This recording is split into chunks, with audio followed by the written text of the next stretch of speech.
ಬಾಡ ಸುಪ್ರಪ್ಪನವರೇ, ತಾವು ರಂಗಸ್ಥಳಕ್ಕೆ ಈ ವಯಸ್ಸಿನಲ್ಲಿ ಬಂದರೂ ಕೂಡ ತಮಗೆ 81 ವರ್ಷ ಆಗಿದೆ ಅಂತ ಹೇಳಲಿಕ್ಕೆ ಎಲ್ರಿಗೂ ಕೂಡ ಅನುಮಾನವೇ.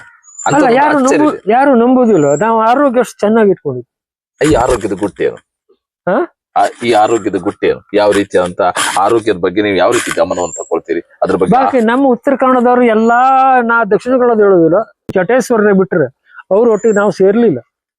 ಈ ಎಣ್ಣೆ ಕೊಡುದು ನಂಗೆ ಹಾಗೆ ಬೀಡಿದೊಂದಿತ್ತು. ಬೀಡಿ ಬಿಡುದಿಲ್ಲ, ಯಾಕಂದ್ರೆ ಬೀಡಿ ಬಿಟ್ರೆ ಎಣ್ಣೆ ಸುರತ್ತೆ ಅನ್ನೋಳೆ ಬಿಡ್ಲಿಲ್ಲ.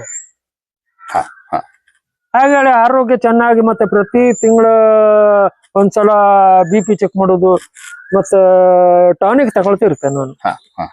ಅದ್ರ ಬಿಡುದಿಲ್ಲ, ತಗೊಳ್ತಾ ಇರ್ತೆ.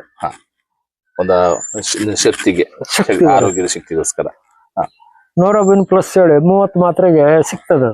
ಅದನ್ನು ತಗೊಂತಿದ್ರೆ ಈ ಅಶಕ್ತಿ ಆಗುದಿಲ್ಲ.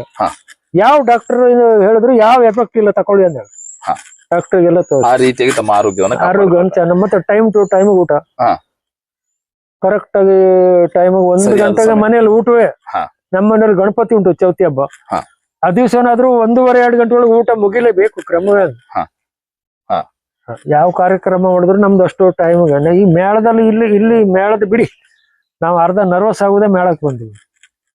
ಸರಿ ಟೈಮ್ ಊಟ ಬರುದಿಲ್ಲ ಇಲ್ಲಿ ನಮ್ಮ ಮೇಳದಲ್ಲಿ. ಮತ್ತೆ ಪೂರಾ ಪಾರ್ಸಲ್, ರಾತ್ರಿಗೆ ಆಟ ಮುಗಿದ್ಮೇಲೆ ಊಟ ಮಾಡೋದು, ಅದೆಲ್ಲ ಮಕ್ಳಿಗೆ ಹೇಳಲಿಲ್ಲ ನಾನು. ನಮ್ಗೆಲ್ಲ ಚೆನ್ನಾಗಿತ್ತು ಮರ ಅಂತ ಹೇಳಿ. ಒಂದ್ಸಲ ಎಂತದ ಸುದ್ದಿಯಾಗ ನನ್ ಮಗ ಕಾರ್ ತಗೊಂಡ್ ಬಂದು ಚಂಡಿ ತಗೊಂಡ್ ಹೋಗಿ ಆಯ್ತು. ಕಡೆ ಮರುದಿವ್ಸ ನಾ ತಗೊಂಡ್ ಬಂದೇವು.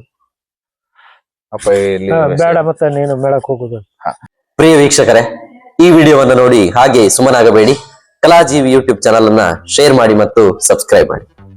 ನಮ್ಮ ಚಾನೆಲ್ ಅನ್ನು ಸಬ್ಸ್ಕ್ರೈಬ್ ಮಾಡಿ ಪ್ಲೀಸ್.